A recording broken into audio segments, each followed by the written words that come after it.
2000년 전에 그 소동이 일어났습니다. 천지를 창조하신 하나님께서 이 세상에 오셨는데 왜 소동이 안 일어나겠습니까? 사람들이 깜짝 놀랐습니다. 무슨 일이냐고. 저 사람들 술 먹은 거 아니냐라고. 그리고는 우리가 어찌하면 좋겠느냐라고. 그렇게 그들이 경험했었던 성경의 역사를 통해서 나타나는 그 소동 앞에서 사람들이 반응합니다. 그리고는 그들 가운데 3,000명이 예수님을 믿게 되었습니다. 하루에 3,000명이 세례를 받았습니다. 12명의 제자들이 아마 굉장히 기쁨으로 세례를 주었을 것입니다. 강물 속에 한 사람씩 다 들어갔다가 나오지는 못했을 것입니다. 이런 대단한 사건, 굉장한 사건이 바로 사도행전 2장에 나오는 그 유명한 사건인데, 베드로가 3,000명을 세례를 주기 직전에 설교를 했습니다. 베드로 혼자가 설교한 것이 아니라 12명의 제자들과 함께, 12명만이 아니라 열흘 동안 함께 기도했었던 120명 함께 한 자리에 서서 그 소동 때문에 예루살렘에 모여들었던 수많은 사람들 앞에서 함께 설교를 했었습니다. 물론 한 사람의 입을 통해서 나왔습니다. 그 설교가 오늘 본문의 내용이고, 사도행전은 최초로 나오는, 그리고 공식적으로 예수님의 제자로서는 가장 첫 번째 나오는 설교입니다. 정말 대단한 역사입니다. 3,000명이 세례를 받았습니다. 어떤 설교를 했길래? 하나님의 말씀을 그들은 들었고, 그리고 베드로는 하나님의 말씀을 전달했습니다. 우리 어렸을 때 국민학교, 중학교, 고등학교 때는 늘 조회를 했습니다. 일주일에 한 번 했는지 정확히는 기억이 안 납니다만 거의 매일 조회를 하다시피 할 때마다 어김없이 교장 선생님의 훈시가 있었습니다. 누구도 들으려고 하지 않았고 누구도 듣지도 않았고 또 기억에 남는 것은 아무도 없었을 것입니다. 어떤 말도. 그래도 그 지루한 시간에 때로는 10분, 때로는 20분, 어느 때는 뜨거운 대학볕에서 어떤 학생들은 쓰러지기도 합니다. 그때마다 담임 선생님들은 아주 안절부절 자기의 반을 지키려고, 교장 선생님한테 안 지키려고 그랬던 기억들도 있습니다. 졸업식 때, 국민학교나 심지어 대학교 졸업식 때 송산이, 답산이, 축산이 꽤 많은 사람들이 와서 이야기합니다.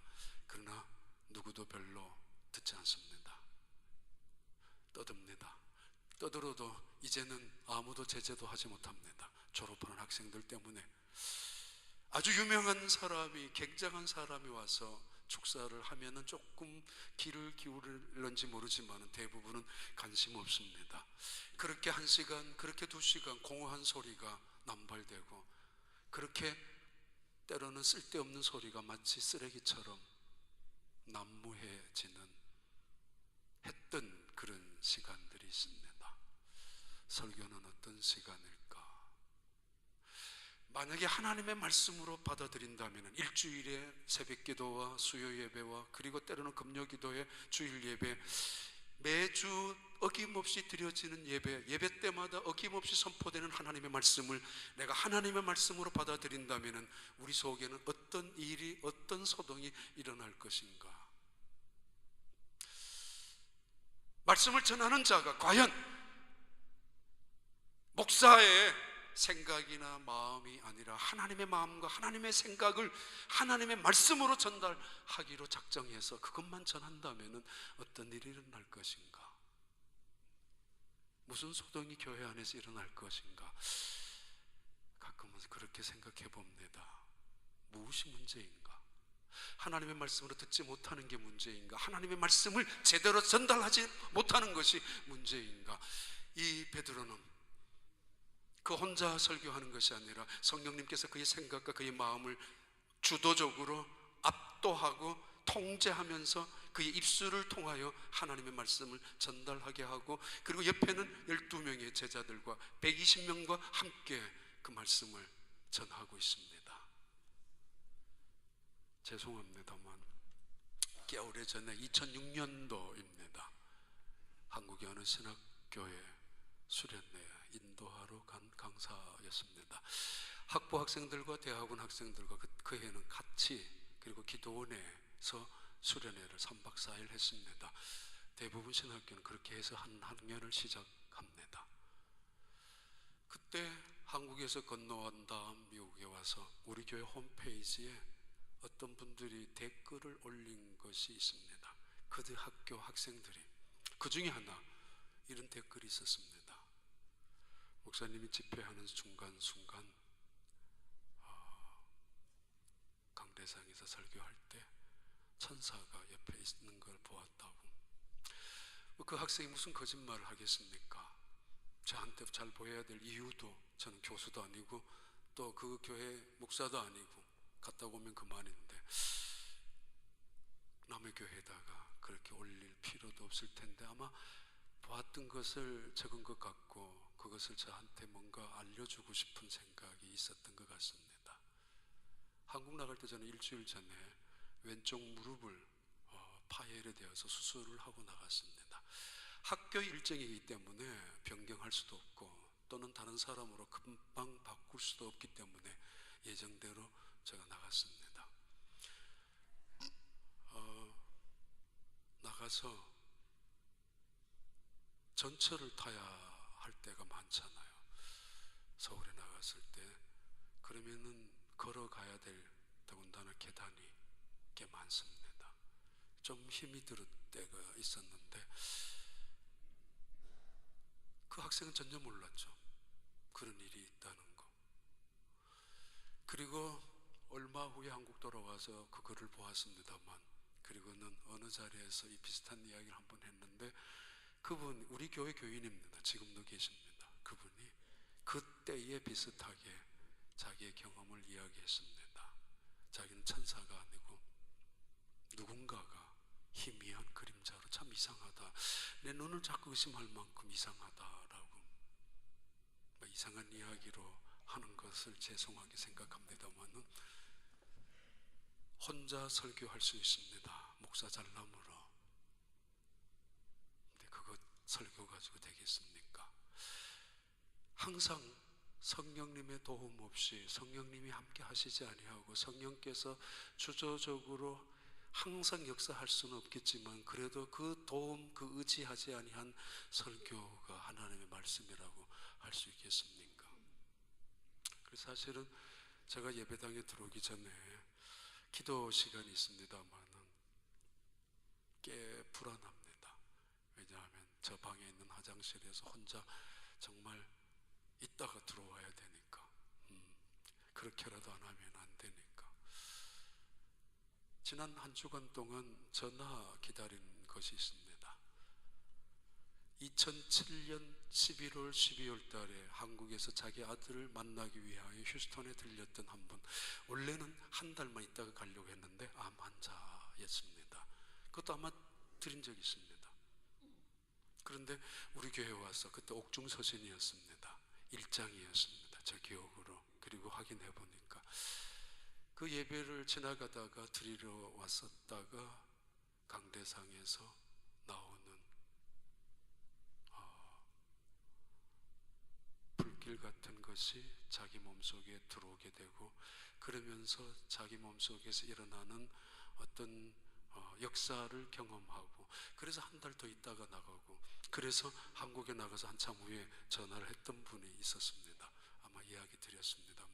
근데 지난 한 주간 동안 혹시라도 5년이 훨씬 지났고 8년이 되어가지만은 그분이 혹시 살아계신다면 지금까지 전화 한번 왔으면 좋겠다라는 마음이 있었습니다. 왜냐하면은 이 설교 본문과 조금이라도 확신을 얻기 위해서. 근데 전화는 없었는데 오늘 아침에 화장실 안에 있는 징검다리 책자가 여러 권이 있습니다. 그 중에 한 권을 빼어들고 펼쳤는데 거기에 한 분이 간증한 것이 있습니다. 그분이 2008년도 왔다가 2009년도에 한국으로 돌아가신 분입니다. 병원에서 의사 하셨던 분인데 어느 날 갑자기 온몸에 마비가 찾아 갑자기 말을 못하는 너무도 자존심 상하고 또 황당한 일이라서 그냥 잠시 휴가를 가겠다고 해서 미국으로 건너와서 휴스턴에 와서 교환교수처럼 와서 계시는데 누구 말도 안 들었다고 함죠. 교회를 안 나가고 한인교회는 미국 교회를 잠깐 다니다가 자기 와이프도 의사입니다만은 한국에서 와이프가 남편을 만나러 왔을 때 마켓에 갔습니다. 마켓에 갔는데 우리 교회 권사님 한 분이 전도를 했습니다. 교회 오라고. 근데 이분 한인교회는 왜냐하면 자기 자존심도 있고 해서 안 간다고. 하여튼 뭐 거절했는지 모르겠지만 그냥 아무런 대꾸 안 하고 가족들이 함께 차를 타고 이제 가려고 하는데 우리 교회 권사님이 쫓아나와서 차 타는 순간에까지 쫓아나와서 CD 하나를 주고 그리고 그래도 우리 교회는 이런 교회라고 하면서 메시지를 주고 적어주고 왔습니다. 일부 예배 마치고 그 권사님 나가면서 그때 CD가 목사님 뭔지 알아요? 그랬더라고요. 뭐예요? 그러니까 왕의 남자였다고. 근데 하여튼 1년이 지나고 난 다음 이분이 나중에 1년이 지나고 난 다음에 마켓에 다시 가서 권사님한테 그때 무슨 교회라 그랬냐고. 가자고. 그 교회에 가고 싶다고. 아들하고 둘이서 우리 교회를 다니기 시작했습니다. 그러다가 차츰 주변의 사람들이 도움과 주변의 많은 사람들이 기도해주고 그랬던 사람들이 있습니다. 그러던 중에 교구 찬양제가 있었는데 말도 제대로 못하는 분이 교구 찬양제에 어떻게 서요? 그런데 그분 내 이야기대로라면은 너무 미안하고 또 너무 고마워서 자리라도 채워주기 위해서 교구 찬양제 옆자리에 섰었다고 그럽니다. 그런데 그냥 가만히 있기는 미안하고 하니까 입을 찬양을 하려고 노래하려고 하는 게 아니고 하려고 입을 벌렸는데 노래가 나왔었다고. 입이. 집에 가서 보시면 징검다리 책 안에 있습니다. 그분이 한국에 가서 전화 안에 그 간증을 보냈습니다. 하나님의 말씀으로 역사하는 교회, 그리고 성령께서 역사하는 교회, 소동이 일어나는 교회, 그런데 다툼이 일어나는 교회. 무슨 차이일까? 무슨 차이일까? 사도행전 2장 14절 15절의 말씀입니다. 이렇게 말합니다. 베드로가 11사도와 함께 서서 소리를 높여 이르되 유대인들과 예루살렘에 사는 모든 사람들아, 이 일을 너희로 알게 할 것이니 내 말에 귀를 기울이라. 급하고 강한 바람 같은 소리가 진동하고 예루살렘 도성을 불의 혀 같은 성령께서 각 사람 속에 임재하고 역사하는 순간, 성령이 여기 있습니다. 성령은 이런 것입니다. 성령은 하나님의 영입니다. 설명하는 게 아닙니다. 그 성령을 통해서 하나님을 만난 사건입니다. 그 성령을 통하여 천지를 지으신, 우주를 창조하신, 우주보다 크고 위대하신 하나님이 그 사람들 속에 나타나신 사건입니다. 베드로가 일어서서 설교를 이렇게 시작했습니다. 예루살렘에 살고 있는 거민 여러분, 그리고 유대인 여러분, 15개의 지역에서 나온 수많은 사람들, 적어도 10,000명, 아니 훨씬 더 그 많은 사람들이었을 것입니다. 그들에게 베드로가 말합니다. 함께 서서 설교를 시작합니다. 여러분은 지금 내가 하는 이야기를 귀를 기울이십시오. 하나님의 말씀이기 때문입니다. 귀를 기울이라고. 귀를 기울이라는 이야기는 내 몸을 기울인다는 뜻이고, 마음을 포개서 그 전하는 사람의 마음과 포갠다는 것을 말합니다. 그리고 이것은 지혜, 듣는 자의 마음을 지혜라고 합니다. 솔로몬이 가지고 있었던 지혜는 그 경청하는 것이었습니다.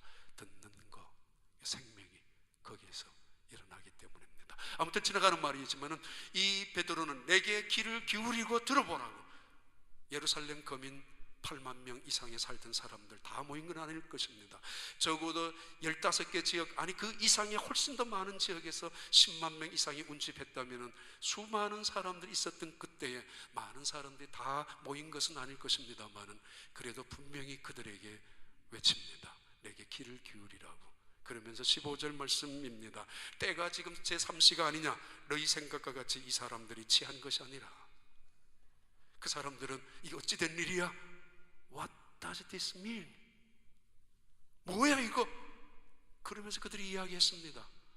They have had too much drunk, too much wine. 술 너무 많이 먹은 거 아니야? 라고 조롱하고 있던 어떤 사람들. 어떤 사람들은 이게 어찌 된 일이냐라고 기이 여기고 아주 어메이징하게 여기는가 하면은 어떤 사람들은 자기 생각대로 자기가 처한 여건대로 술 먹은 사람들로 여기고 있는 그들에게 베드로가 말합니다. 지금이 오전 9시가 아니냐. 아침부터 술에 취한 사람을 봤느냐. 아니 술에 취한 사람들은 대개 오기와 객기를 부리면서 허풍과 허세를 부리면서 술 취한 것을 만용을 부리고 있을 텐데 우리가 어찌 그런 만용을 갖고 있겠느냐고. 우리가 가지고 있는 잘남을 떠들고 허세를 허풍을 치는 게 그런 술에 취한 사람으로 보이더냐. 아니다고. 즉시 그 말씀을 지나갑니다. 아니라고. 그러면서 16절 18절 말씀은 이렇게 중요한 이야기를 말씀합니다. 이는 곧 선지자 요엘을 통하여 말씀하신 것이니 일러스되 하나님이 말씀하시기를 말세에 내가 내 영을 모든 육체에 부어주리니 너희의 자녀들은 예언할 것이요 너희의 젊은이들은 환상을 보고 너희의 늙은이들은 꿈을 꾸리라. 18절 그때에 내가 내 영을 내 남종과 여종들에게 부어주리니 그들이 예언할 것이요. God says in the last day, 마지막 날에 I will pour my spirit on all people. 하나님의 약속입니다. 800년 전에 이 예언이 이루어지고 성취되는 이때 보다가 800년 전에 요엘 선지자를 통하여 하나님은 예언하셨습니다. 내가 말세에 마지막 때에 성령을 베풀 것이라고. 예수님이 오시면서 이 세상은 BC와 AD로 갈라졌고 AD의 새로운 역사가 시작이 되었습니다. 예수님이 승천하신 이후부터 이 세상은 말세가 시작이 되었습니다. 예수님이 승천하셔서 하나님의 우편에 앉아 계십니다. 우편에 앉아 계실 때 하나님이 자 이제 됐어 now 말씀 한마디만 하면은 주님이 벌떡 일어나셔서 이 세상에 오십니다. 재림하십니다. 그럼 이 세상 끝입니다. 종말의 시작은 예수님이 승천하신 이후부터 이미 시작이 되었습니다. 언제든지 하나님의 말씀 한마디면은 이 세상은 끝이 되고야 맙니다. 성경의 예언입니다. In the last day, I will pour my spirit on all the people. Your young child, 혹은 your sons and daughters will prophesy. 예언할 것이요. Your young man will see the vision. Your old people, old men will dream a dream. 대단히 미래적입니다. 그리고 적극적입니다. 그리고 아주 긍정적입니다. 그리고 매우 희망적인 말씀입니다.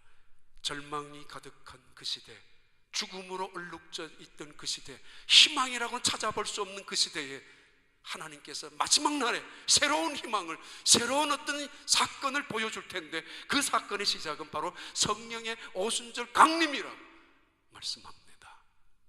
베드로, 그는 벌떡 일어나서 수많은 군중들 앞에서 철학적인 이야기로 인생살이를 논하고 있지 않습니다.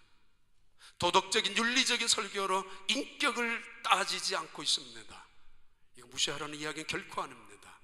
또는 자기가 지금까지 연구하고 검증한 논문을 발표하고 세미나 아니면 심포지움에서 발표하는 순간도 결코 아닙니다. 그렇다고 정치적인 이슈를 먼저 떠들고 있지 않습니다.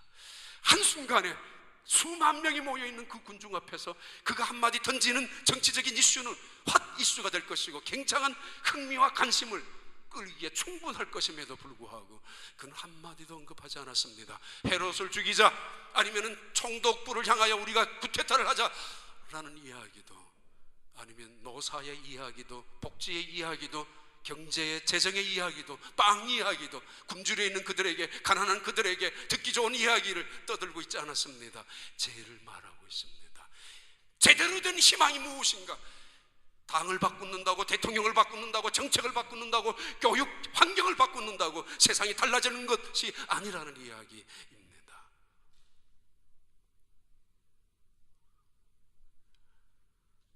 베드로가 말합니다. 우리가 오늘 너희가 보고 듣고 있는 이 성경의 역사는 우연히 일어나는 것도 어쩌다가 일어나는 해프닝이나 액시던트가 아니다고, 그렇다고 인위적인 조작이나 인간적인 주도적인 사건도 결코 아니라 하나님께서 예언하시고 하나님이 약속하셨던 800년 전에 요엘을 통하여 예언하셨던 그 약속이 지금 바로 너희 앞에서 우리 가운데 이루어진 것이라고 증언하고 있습니다. 왜? 봐봐요. 19절부터 21절까지 또 내가 위로 하늘에서는 기사를 아래로 땅에서는 징조를 베풀리니 곧 피와 불과 연기로다. 20절 우리 함께 있습니다.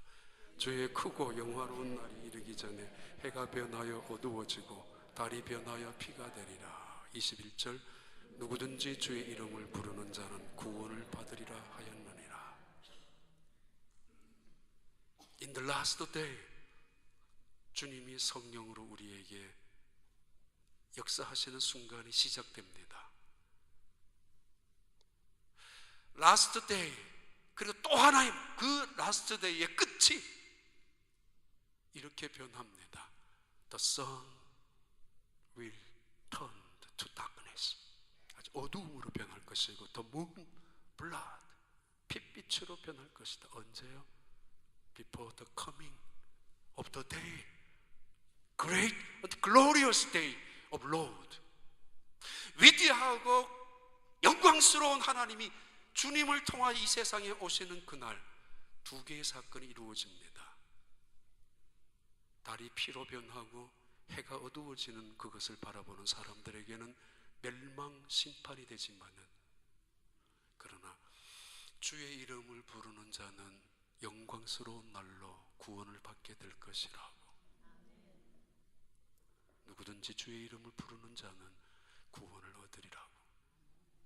성령이 왜 오셨어요? 성령 운동하라고. 성령이 왜 오셨어요? 예언하고 방언하고 능력을 행하라고. 성령이 무슨 의미로 나타나셨습니까? 가장 중요한 의미는 그 성령을 통하여 내 죄를 깨닫고 그 성령을 통하여 예수 그리스도 그분이 하나님의 아들임을 알게 하고 깨닫게 하고 믿게 하고, 그리고 그 예수 그리스도께서 죽음 가운데서 다시 부활하신 것을 내가 믿어서 증인으로 살기 위하여 성령님께서 이 세상에 오셨다는 의미입니다. 성령 은사 역사만이 아니라 성령이 우리에게 오신 가장 중요한 이유는 예수 그리스도 그분을 증거하기 위함입니다. 예수 그리스도 그분을 높이기 위함입니다. 예수 그리스도 그분 안에서 믿음으로 거듭나고 믿음으로 하나님의 자녀가 되고, 그리고 그 믿음 안에서 이 세상을 살아가던 하나님의 사람들이 되게 하기 위하여 성령님이 오셨습니다. 교회는 그 성령을 통하여 소동이 이루어지는 곳입니다. 가끔 그런 생각합니다. 왜 3,000명이지? 아니 어쩌면 3,000명이나 되느냐? 아니면 반대로 적어도 8만 명의 거주자가 살고 있고 10만 명 이상의 디아스포라가 모인 그 절기였을 때 10,000명만 모였을까? 10,000명만 모였다 하더라도 설마 3,000명, 30%입니다. 10명 중에 3명만이 하나님의 말씀으로 받아들였습니다. 왜 그랬지? 5만 명, 아니 3만 명, 아니 그 이상이었을 것입니다. 적어도 최하 10만 명은 운집했을 것이고 10만 명을 잘라서 5만 명, 더 잘라서 3만 명이라고 했을 때 3만 명에 3,000명은 그거는 10%입니다. 10명 중에 1명이 세례받았다는 이야기입니다. 3,000명이나 세례를 받았다고요. 굉장한 사건입니다. 굉장한 하나님의 말씀이었고 대단한 베드로의 능력이었던 게 틀림없습니다만은, 그러나 따져보면은 10%, 아니 더 이상의 확대하더라도 30%는 아니었습니다.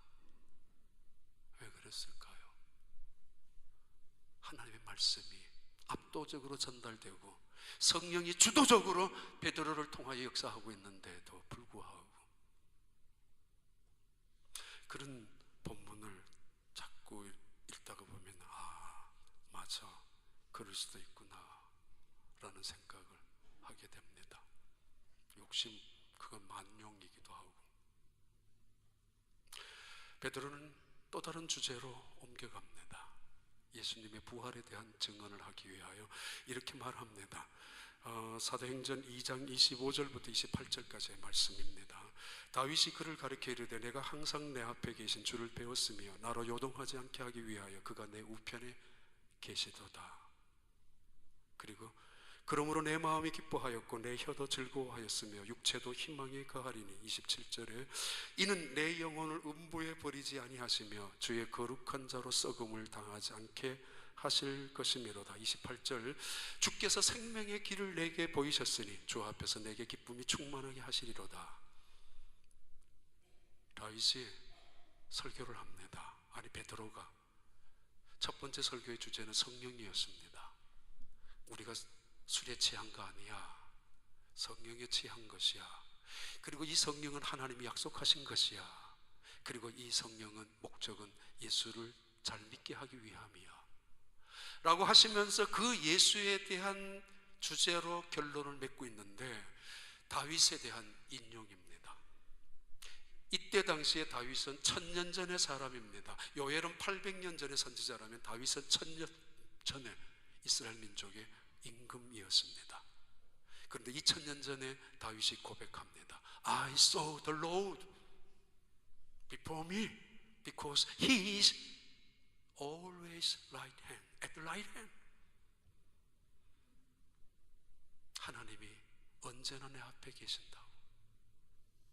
그가 언제나 내 우편에 계시기에 나는 항상 내 앞에 계시는 하나님을 보고 살고 있다고. 그래서 I will be not shaken. 나는 요동하지 않는다고. 난 흔들리지 않는다고. 바람 부는 대로 흘러가는 돌아가는 풍량계 바람개비, 파도 치는 대로 물결 흘러가는 대로 떠내려가는 종이배, 부평초, 그 인생은 아니잖아요. 예수님께서 내가 교회를 내 반석 위에 세울 것이다. 내가 나의 교회를 너의 신앙 고백, 바로 예수 나의 위에 세울 것이다. 근데 우리의 믿음은 참 많이 흔들려요. 자주 흔들려요. 기분에 따라서, 장소에 따라서, 내 생각에 따라서. I saw the Lord before me. 나는 내 앞에 있는 하나님을 보고 있다고, 본다. 그래서 나는 결코 흔들리지 않는다. 그래서 내 입에는 언제나 찬양이, 내 입의 혀는 언제나 즐거움을 노래할 것이다. 이 말은 하나님의 영광을, 하나님을 송축하는 삶으로 내 입을 불편할 것이고 원망과 불평하지 아니하고 비판과 비난 없고 그리고 저주 결코 내 위해서는 하지 않을 것이며 어떤 순간 어떤 환경 속에서도 나는 흔들리지 아니하고 하나님은 얼마나 진실하신지 여호와는 얼마나 위대하신지 하나님은 얼마나 나와 함께 하시는지를 나는 하나님을 영광을 돌리며 살 것이라고. 그 큰 이유 중에 하나가 내가 음부에 떨어져서 내 육체가 썩어진다 할지라도 나는 썩지 아니할 것이라고 믿고 있는 부활신앙 때문에요. 죽어도 산다라는 부활신앙 때문에 다윗이 한번 봐봐요. 이 다윗은 예수님의 부활을 목격하거나 만난 적도 없는 사람입니다. 그런데 그 자신에 대한 예언을 이렇게 합니다. 29절부터 31절 내가 여호와를 항상 내 앞에 모심이여 사도행전 22장 29절 형제들아 내가 내 조상 다윗에 대하여 담대히 말할 수 있노니 다윗이 죽어 장사되어 그 묘가 오늘까지 우리 중에 있도다. 다윗이 시편 16편에 이렇게 고백했었던 신앙 고백이 있었는데 그건 자기 자신을 위한 예언이 아니라 바로 메시아를 위한 예언이 아니냐라는 설명을 지금 베드로가 하는 중입니다. 30절 봐요. 그는 선지자라 하나님이 이미 맹세하사 그 자손 중에서 한 사람을 그 위에 앉게 하리라 하심을 알고 메시아가 올 것을, 그리고 31절에 그는 미리 본 거로 성령의 감동을 통하여 그리스도의 부활을 말하되, 그리스도의 부활을 본 적도 없는 그 다윗이 성령의 감동을 통하여 부활을 말하되 그가 음부의 버림이 되지 않고 그의 육신이 썩음을 당하지 아니하리라 하시더니, 무슨 말이에요? 나는 결코 썩지 않을 것이다. 나는 음부에 떨어지지 않을 것이다. 언제인가 메시아가, 하나님의 아들 메시아가 오실 텐데 그가 부활하심으로 우리도 나도 부활하게 될 것이라는 그 놀라운 신앙을 다윗이 이미 1000년 전에 갖고 있지 않느냐 라는 이야기를 베드로가 성령의 감동을 통하여 말씀하고 있습니다. 그런데 우리는, 바로 너희는 예수 그리스도의 권능과 두나믹스와 기사와 세메이온과 그리고 그의 능력, 그의 모든 것들을 본 적이 보고 있지 않았느냐? 그리고 그를 죽였고 그가 다시 살아난 것을 우리는 목격한 증인이 아니냐? 왜 흔들리고 살아가느냐? 왜 의심하고, 왜 불안하게 두려워하고 살아가고 걱정하고 살아가느냐? 그리고 더 중요한, 예수님의 부활은 역시 해프닝이 아니다. 조작도 결코 아니다고. 우리의 선지자 다윗이 이미 1000년 전에 예언했지 않느냐? 그 예언이 오늘 성취되었다고. 이스라엘 백성들에게 던져주시는 하나님의 말씀입니다. 부활. 지난주에 부활주의를 마쳤습니다만 부활신앙이란 한 주로 끝나는 게 결코 아니기 때문에 이번 한 주 지나가려고 하다가 다시 본문을 한 번 더 읽었습니다. 부활신앙, 상징이나 이미지나 지식이나 알매 단계가 아니라 너희가 몇 날이 못되어 성령으로 세례를 받을 것이라는 이야기는 상징이 실제적으로, 의미가 실제적으로 우리 삶 속에 구체적으로 역사한다는 이야기입니다. 성령이 어느 한 순간에 어느 한 자리에 어디엔가만 머물러 있는 것이 아니라 내 속에 나와 함께 하시는, 내가 하나님을 만났다는 이야기고, 내가 하나님을 만났다는 이야기는 예수 그리스도의 부활하신 주님을 체험했다는 이야기는 내가 예수 그리스도를 믿는다는 이야기와 다를 수 있습니다. 제자들, 바로 그것을 경험하고 있는 제자들, 성령 안에서 다윗의 신앙 고백을 인용하면서 예수님의 부활을 증거합니다. 이렇게 증거합니다. 사도행전 2장 24절의 말씀입니다. 하나님께서 그를 사망의 고통에서 풀어 살리셨으니 이는 그가 사망에 매여 있을 수 없었음이라. 그리고 31절, 32절, 이 예수를 하나님이 살리신지라 우리가 다 이 일의 증인이로다. 그들 가운데 어떤 사람은 관리, 간원, 어떤 사람들은 제사장, 어떤 사람들은 서기관, 바리새인들이 있었을 것입니다.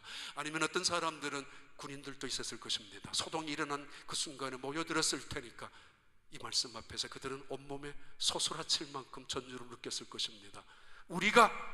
내가 침뱉고 채찍하고 모욕하고 죽였던 그 예수가 하나님의 아들이었다니, 온몸이 사시처럼 떨었을 것입니다. 그들 중에 어떤 사람들은 예수님과 상관없이 침뱉거나 또는 그를 향하여 모욕하거나 채찍하거나 몹쓸 박은 적은 없지만은 나와는 상관없는 사람으로 무시하고 업심여기고 심지어는 깔보았던 사람들, 아니 그분이 우리의 주님이었다고, 하나님의 아들이었다고, 그 사실 앞에서 사시나무처럼 몸이 오그라들었을 것입니다. 다는 아니었지만은 그들이 3,000명이었다고. 우리가 이 일의 증인이로다. 하나님이 그를 죽음의 고통에서 풀어쓰고, 하나님이 그를 어두움에서 빛으로, 하나님이 그를 생명의 자리로 옮기셨던 것을, 그가 부활하신 것을 우리가 다 목격한 것이 아니냐, 우리가 이 일의 증인이라고. 그러면서 36절의 말씀, 그런즉 이스라엘 온 집은 확실히 할지니 너희가 십자가에 못 박은 예수를 하나님이 주와 그리스도가 되게 하셨느니라. 성령 운동은 따로 하는 게 아닙니다.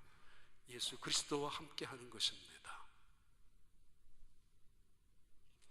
예배를 마치고, 이것도 죄송한 이야기지만 돌아가는 사람들, 어떤 사람은 친교실에 들어가기 싫어서 받은 은혜 예배 속에서 감격 때문에 그냥 집으로 차를 타고 가는 사람, 가다가 너무 견딜 수 없어 주체할 수 없는 은혜를 경험한 어떤 분은 차를 길거리에 세워놓고 핸들을 잡고 한없이 울다가 집으로 간 사람, 어떤 분은 혼자는 갈 수 없으니까 화장실에 그냥 뛰어들어가서 남이 보든 말든 화장실 변기를 부여잡고 무릎을 꿇고 하나님, 하나님, 그냥 웬마디 비명처럼 고백했었던 어떤 사람,